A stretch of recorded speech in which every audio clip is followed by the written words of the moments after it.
Hey American history classes, welcome to another screencast. Today we're going to be talking about the Ford and Carter years in the 1970s in the United States. Your learning target for today is I'll be able to explain what a pardon is and describe Jimmy Carter's approach to foreign policy, naming one area where he was successful and another area that he was not. To begin here, we have a little slide on Gerald Ford. You can see up in the right hand corner there's a picture of a guy playing football. And what is that? I feel like I hear something in my ear. What? Is it ringing? Oh, is that the Michigan Fight song? And as you may have guessed, Gerald Ford was a Michigan alum, and he also played football at the University of Michigan, the all-time most winning program in college football history. Just thought I had to throw that out there. But Ford became president after Nixon left office, and the most important thing that most historians would say that he did was that he pardoned Nixon. And a pardon is basically excusing him of everything that he did that may have been a crime. And this is one of the president's powers, and it was criticized by a lot of people in the United States in the 1970s. Some people said that justice wasn't served and Nixon should go on trial. But Ford's policy was that it would just be an embarrassment to the American system and the country should just move on. So some Americans, like it says there, were outraged. Others sided with Ford. And looking back at it, most people would probably say it was the right move, though, for the country to move on. Ford's presidency was pretty short. It was only going to be a few years. And stagflation continued to hurt the economy. Remember, if you watched the last screencast, you may have seen that stagflation was just the idea of high unemployment and a high inflation as well. And what it says here is he kept many of Nixon's tight money policies. So in order to try to fight this inflation, he made it tough on people to get loans, so that would tighten up the money supply. That didn't necessarily help. People couldn't spend as much, business couldn't take out loans. That was a problem, and the country experienced the worst recession for 40 years under his presidency. So that led up to the 1976 election in November, and you can see the electoral map on the right-hand side there, and it pitted Jimmy Carter on the bottom versus Gerald Ford, and it was a relatively close election. And you can see there Carter won 279 votes, Ford won 240.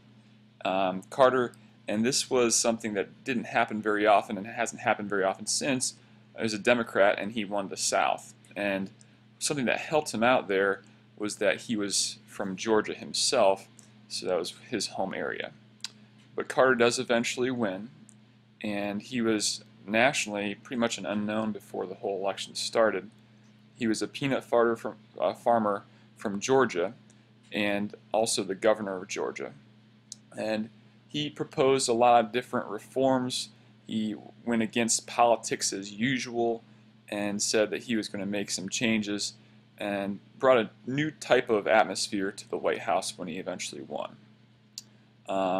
But he had a lot of idealistic type of goals, and his lack of experience as a politician proved to be a problem for him.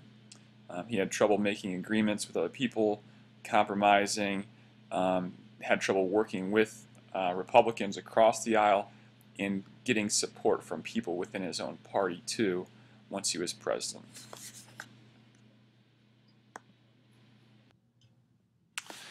Okay, the next part we're going to talk about is Carter's domestic agenda, and when we talk about domestic, it just deals with inside the United States. Carter aimed to reduce dependence on foreign oil and reduce inflation. He saw the problems that occurred when we had to buy oil from other countries and be at their mercy. So we were trying to reduce that, but the problem was that OPEC is going to increase their prices because they're going to restrict production. And anytime that supply goes down, then demand is going to go up and also price will go up, and that's exactly what happened during the 1970s with foreign oil. Now the good news for a lot of people in the United States that wanted to buy gas was that America started to produce more oil inside the country. And one of the major places that they did this was inside the state of Texas and some other states as well. But they decided they wanted to increase oil production during the 1970s, and it had been going on for a little while in the 1960s and 1970s or 1950s as well. And we can see it by this chart right here. If you look, on the bottom side is the year, on the right side there is the state that is producing oil. So you can see the yellow area that I'm pointing to right here is going to be Texas, and you can see how much oil Texas produced here. And you can also see that it really started in 1915 here all the way up until the 1950s because of the increased use of the automobile.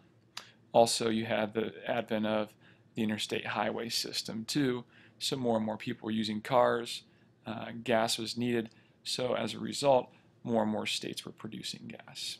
So getting back to our slideshow here, another crisis in the Middle East caused a fuel shortage. Inflation also went up, and that was the highest point since 1947. Another key here is there was a major shift from manufacturing to service-related jobs from the 50s all the way up until 2000. So you can see the graph at the right there. You can see in 1950, 34% of jobs in the United States were manufacturing jobs, whereas in 2002, only 13% are manufacturing jobs. And then you can see the growth of service-related jobs. Service-related jobs are anything that, or any time that a service is provided for somebody. So education would be an example. Anybody that works at a hotel would be another example. Anytime you're providing a service for somebody, that would be a service-related job. And basically what's going on with service-related jobs is there's nothing actually being produced, it's just helping other people out. So it's not as going to be, it won't be as good for trading with other countries because there's nothing, again, that's actually being produced. And that's one of the criticisms of what was going on with the economy in the 1950s, 60s, 70s, and even today. Jimmy Carter's foreign policy was a lot different than that of Richard Nixon's. If you remember back to Richard Nixon, he held a policy that he was only going to work with the countries that were really strong, and he was going to try to negotiate with those countries, and also support an anti-communist type of idea. Jimmy Carter, on the other hand, decided that human rights was the major policy that he was going to support. And with human rights, the main idea is that other people in other countries should have similar rights to those of the United States. So if you're thinking about the United States and the rights that we have, a lot of these rights are identified in the Bill of Rights.